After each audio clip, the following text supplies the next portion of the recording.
bergaul dengan orang miskin macam mana, orang kaya macam mana, orang yang susah macam mana, orang yang jahat macam mana. Kita tak tahu macam mana nak selesai masalah. Kita bagi ubat yang mana orang ketawa. Orang tak makan ubat. Walaupun orang buat membastik, tapi saya punya masalah tak macam ni. Sebab masalah manusia dia berlainan. Seperti mana penyakit kita berlainan. Daripada simpulan dan simpulan. Seorang kena makan penyedot 3 hari, seorang makan 2 hari. Jadi perlu kita sebagai orang yang terlibat dalam dakwah, terlibat dalam motivasi, ada masa duduk dengan orang dan kenal manusia. Masa tu dia cuba mengenal manusia, dia punya perangai dan sebagainya. Di situ dia akan bertambah kematangan. Dia boleh tengok orang yang pandai bohong, yang tak. Sebab manusia yang suka kena tipu ni sebab apa? Dia tak kenal orang. Orang bohong macam mana? Sebab tu Sayyidina Ali dia panggil orang yang bijak, sebab dia tahu siapa yang bohong, siapa yang ada orang yang hebat. Baik, hadis yang terakhir Nabi sebut dalam surah 166, ni'matani maghbunun fihima katsirun minan nas. 2 nikmat yang selalu manusia tertipu. As-sihhatu wal faragh, kesihatan dan masa kosong. Kita sekarang ni diberi kesihatan dan patut kita jaga kesihatan, insya-Allah. Jaga bersyukur nikmat. Tapi janganlah kita hanya menjaga kesihatan sehingga kesihatan itu menjahanamkan kita. Kita sebagai anak muda dan semua insya-Allah anak muda perlu merancang untuk kebaikan. Sebab tak ada dunia yang boleh menyelamatkan kita melainkan diri kita. Musa As-Samiri yang menyembah berhala di zaman Nabi Musa, dia dibimbing oleh Nabi, tapi dia lupa pada Tuhan. Akhirnya dia sembah berhala. Itu saya berdasarkan kajian saya, pembacaan Al-Quran dan sebaik pada relatif, maknanya dia melihat kepada feel. Puncak orang itu menjadi jahat, puncak utama bukan kerana ibu bapa dia bercerai, bukan masalah ibu bapa dia miskin. Sebab kalau bercerai, ramai orang hebat. Anak yatim, Nabi anak yatim, banyak anak yatim yang hebat. Kalau kita anak yatim, semua jadi hebat. Bukan kerana dia bercerai dengan suami atau isteri dia, bukan kerana sekolah, tetapi puncak utama dia lupa Tuhan. First. Yang lain itu dia panggil apa? Sebab-sebab kedua, ketiga, 4 lah. Sebab Tuhan sebut banyak dalam ayat Al-Quran, orang yang jadi Musa As-Samiri ni sifat dia fanasi, lupa. Dia lupa Tuhan dia. Jadi fokus kita sekarang, kalau kita nak melakukan perubahan, kita ingat Tuhan kita. Kalau kita baca surah Kafir ni, siapa baca surah Kafir ni? Baca ni? Muka surat kedua, ayat yang ke lebih kurang 12, 14 gitu. Ayat yang 14, wadhkur rabbaka idza nasit. Sebutlah Tuhan kamu ketika kamu lupa. Kalau kamu orang yang lemah, orang yang lalai, perbanyakkan zikir, kamu akan diberi kekuatan. Sebab saya membaca Al-Quran dan kita membuat yang dipanggil induksi. Induksi ni makna dia penilaian yang kita boleh mendapatkan keputusan umum. Tuhan tak sebut pun dia Musa Samiri ni jadi jahat sebab bapa dia bercerai. Sebab dia ada yatim. Sebab tapi sekolah. Tapi Tuhan sebut fanasia, dia lupa Tuhan. Ini bukan menolak dakwaan-dakwaan yang lain, tetapi kita nak mesti apa punca utama dia. Dia jangan kita cancel, kita buang tangan, buang kaki, tapi kita tak buang cancel. Akhirnya dia mulai buat juga.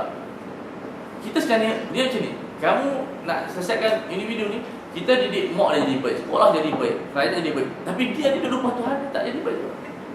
First kali bukan rawat ibu bapa. Kita nak menyelesaikan masalah sebenarnya, bukan rawat ibu bapa, bukan rawat institusi keluarga. Pendidikan ni rawat insan dia. Mana dia supaya dia ingat kepada Allah first. Di samping kita rawat yang lain lah. Tapi kalau kita rawat yang lain, mak pak okey dah, sekolah dah cantik dah, semua dah okey dah, apa jenis tak ada, tapi dia ni lupa Tuhan, jadi seperti Qarun juga. Jadi seperti Hamad dia. Di sini kalau kita nak tahu punca tentang yang Al-Quran, apa agak punca manusia itu tahu. Puncanya lupa daripada Tuhan. Itu adalah penyakit segala penyakit.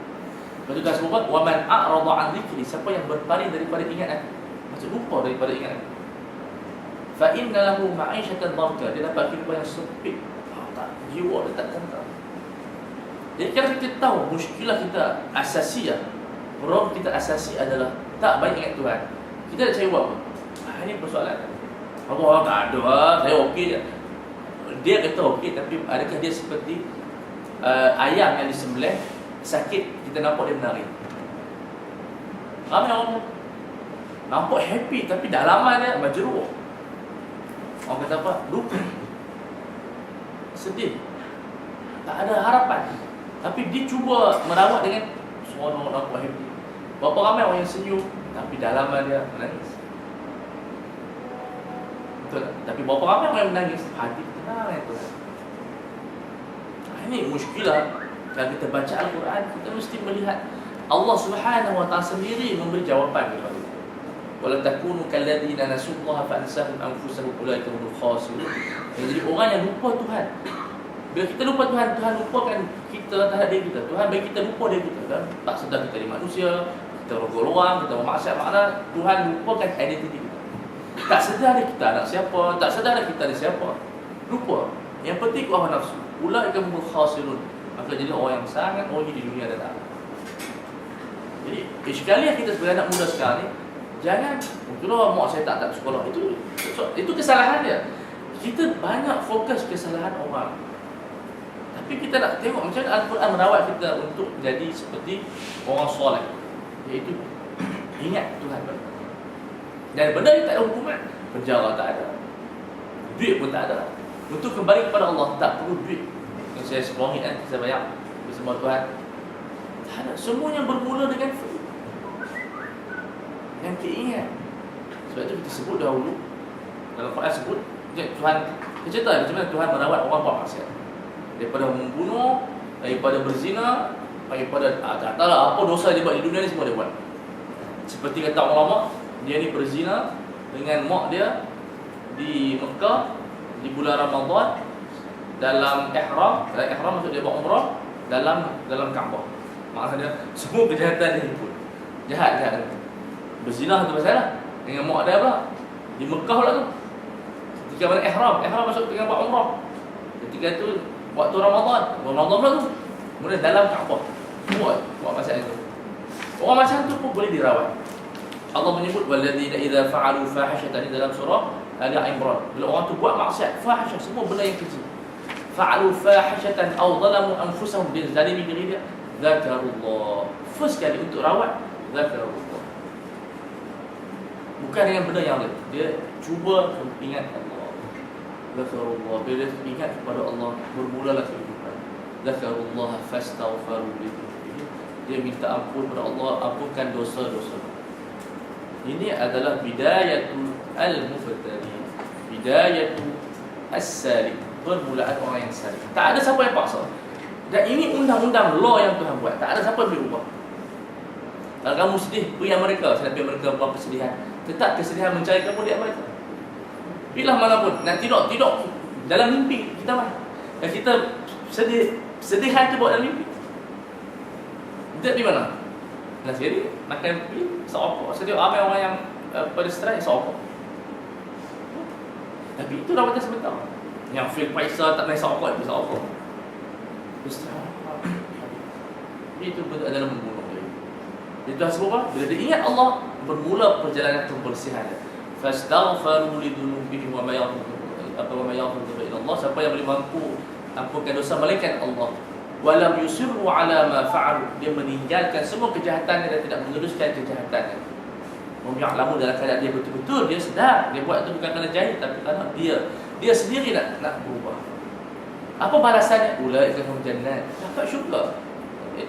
Itu motivasi Tuhan. Kalau di dunia orang hina dia dibunuh kena gantung, dia isap dadah. Tetapi Tuhan menjanjikan orang yang isap dadah dia bertaubat nasuha dan digantung. Ulaika hum jannat. Jadi apa problem sekarang? Problemnya adalah kita tidak mahu ingat Allah Subhanahu wa taala dan beristighfar kepada Allah Subhanahu wa taala. Ini di antara benda yang difokuskan oleh ulama tasawuf kepada mereka yang ingin berubah. Kalau mereka tidak ingin berubah, dia macam itulah. Hati mereka ini seperti kal hijarati au ashadu qaswa, seperti batu ataupun lebih keras daripada batu. Wa inna min hijarati, ada batu yang boleh pecah.